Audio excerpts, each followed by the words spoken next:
আল্লাহর এক বান্দা এই হাঁটুর দূরে যন্ত্রণা করতে, হাঁটুর যন্ত্রণা। আমরা তো নামাজ পড়ি না, অনেকে আমরা নামাজ পড়ি না। এই হাঁটুর দূরে যন্ত্রণা করতো। তিনি কলকাতায় এমন কোনো ডাক্তার নাই, দেখার নাই, অনেক ডাক্তার দেখাইছে। অনেক ডাক্তার দেখার পর তিনি এই হাঁটুর যন্ত্রণা কেউ ঠিক করতে পারে না, কোনো ডাক্তার ঠিক করতে পারে না।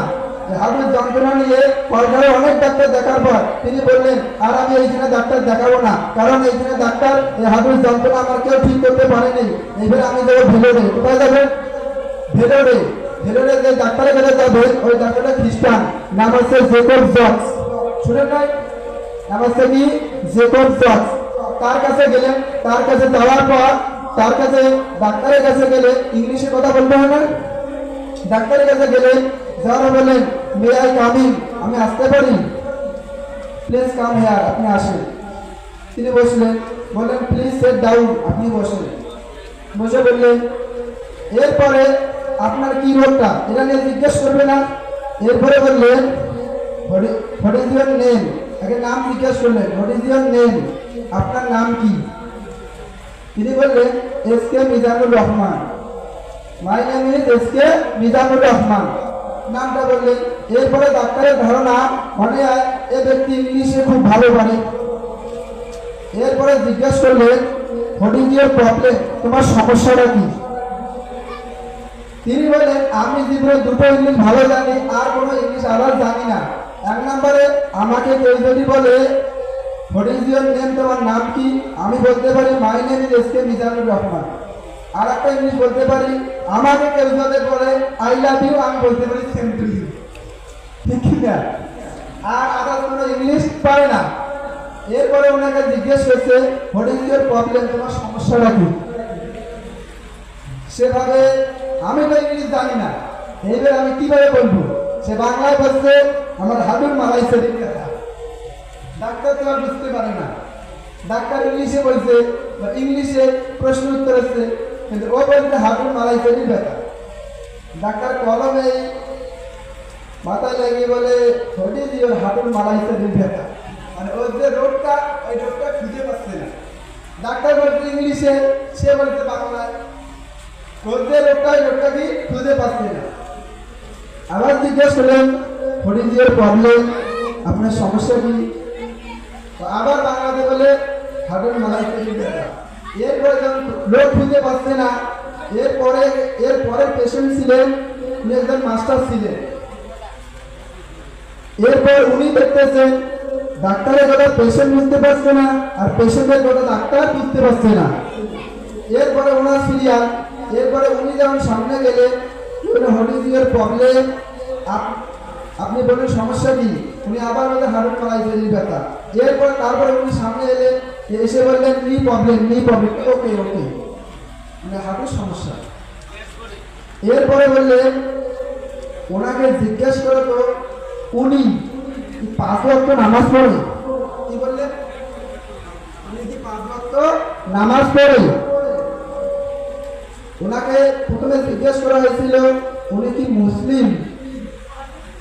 এই মাস্টার ওনাকে বলে, আপনি কি মুসলিম? বলে, আমার নাম এস কে মিজানুর রহমান, কিসে আমি মুসলিম নই? রেগে গিয়ে বলছে আমি মুসলিম। এরপরে বলছে, এরপরে কি প্রশ্নটা করছিল, যে উনি কি 5 ওয়াক্ত নামাজ পড়ে? খ্রিস্টান ডাক্তার, হিন্দু নন, মুসলমান নন, কি খ্রিস্টান। খ্রিস্টানের কি প্রশ্ন করলো? নামাজের কথা। কিসের কথা প্রশ্ন করলো? নামাজের কথা। কিন্তু আমরা নামাজ পড়ি না, আমরা নামাজকে গুরুত্ব দেই না, আমরা নামাজকে বুঝি না নামাজ কি। আমরা তো নামাজ বুঝতাম, ঠিকই আমরা নামাজ পড়তাম, ঠিক কি না? ওনাকে জিজ্ঞেস করা হলো, আপনি কি নামাজ পড়েন? উনি বললেন, উনি মিথ্যা কথা বলতে চাইছিলেন। ওই মাস্টার বলছিলেন, 2 জায়গায় মিথ্যা কথা বলবে না, নাহলে আপনি ফাঁসবেন, যা বলেন সত্য বলেন। বলে না, উনি নামাজ পড়েন না। ডাক্তার রেগে গিয়ে বললেন, you are a liar, you are a cheater, I say get out from you. আপনি এখান থেকে চলে যান, আপনি মুসলিম হয়ে নামাজ পড়েন না, আপনার হাবিজ যন্ত্র কখনোই ঠিক হবে না। কি বললেন?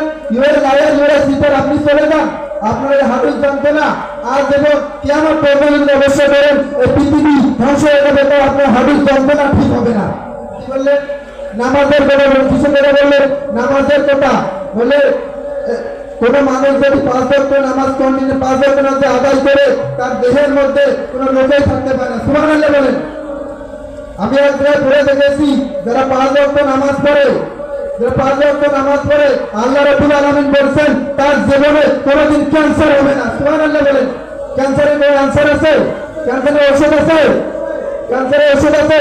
ওটা আল্লাহ বলেন যে কেউ নামাজ পড়ে, কেউ যদি মহব্বতের সঙ্গে নামাজ পড়ে আমি আল্লাহ তাদের যাবতীয় রোগ থেকে আমি আল্লাহ তাকে শিফা দান করি। সুবহানাল্লাহ বলেন। ওই ডাক্তারের পরে বললেন আপনি 5 ওয়াক্ত নামাজ পড়েন না, আপনার রোগ কখনোই ঠিক হবে না, আপনার রোগ কখনোই সারবে না, এই রোগ ধরে আপনাকে কবরে যেতে হবে, এই রোগ ধরে আপনাকে এই দুনিয়া থেকে বিদায় নিতে হবে যদি আপনি নামাজ না পড়েন। এই নামাজ ছাড়া এই হাদিস যন্ত্রণা কখনোই সারবে না। নামাজ যদি আপনি পড়েন। এরপরে উনি দুটো ওষুধ লিখেছেন। কয়টি ওষুধ? দুটো ওষুধ। কয়টি? দুটো ওষুধ। এক নম্বরে রিক্তা নামাজ 5 টাইম এভরি ডে। কি বলেছিলেন? রিক্তা নামাজ 5 টাইম এভরি ডে। 5 ওয়াক্ত নামাজ আদায় করবে। 5 ওয়াক্ত নামাজ আদায় করার পর সকালবেলা যে ফজর নামাজটা পড়বে ওই ফজর নামাজটার সময় একটু ওয়ার্কিং করবে, মানে হাঁটাহাঁটি করবে। ওই সময় যখন হাঁটাহাঁটি করবে ওই সময় আপনার দেহের মধ্যে ঘামটা ঝরবে, ওই সময় হাঁটাহাঁটি করবে। আর দ্বিতীয় ওষুধ লিখেছিলেন একটা ট্যাবলেট। কি লিখেছিলেন? ট্যাবলেট। তার দাম হচ্ছে 2.5 টাকা। কয় টাকা দাম? 2.5 টাকা। এরপরে দুটো ওষুধ কিনে দিলেন, একটা নামাজ আর একটা ট্যাবলেট। আর এই কলকাতায় কত ডাক্তার দেখিয়েছে, কত লাখ লাখ টাকা খরচ করেছে, আর ভেলোরে গিয়ে ওইখানে গিয়ে ওই ডাক্তার দুটো ওষুধ লিখলো, একটা হচ্ছে লিখটা নামাজ 5 টাইম এভরি ডে আর 2 নম্বরে একটা ট্যাবলেট। এই দুটো ওষুধ লিখেছে। এই দুটো ওষুধ লিখে উনি ওষুধ নেওয়ার পর বাড়ি এসছেন। বাড়ি আসার পরে উনি 40 দিন, কতদিন? 40 দিন 5 ওয়াক্ত নামাজ আদায় করেছে। এরপরে এই ট্যাবলেটটা খাওয়ার পর 5 ওয়াক্ত নামাজ আদায় করার পর আল্লাহ রাব্বুল আলামিন ওই 40 দিনের মধ্যে ওই হাঁটুর মালাইকাটি তখন সারিয়ে দিয়েছে। সুবহানাল্লাহ বলেন। তো আমরা নামাজটাকে বুঝলাম না, নামাজটা কি?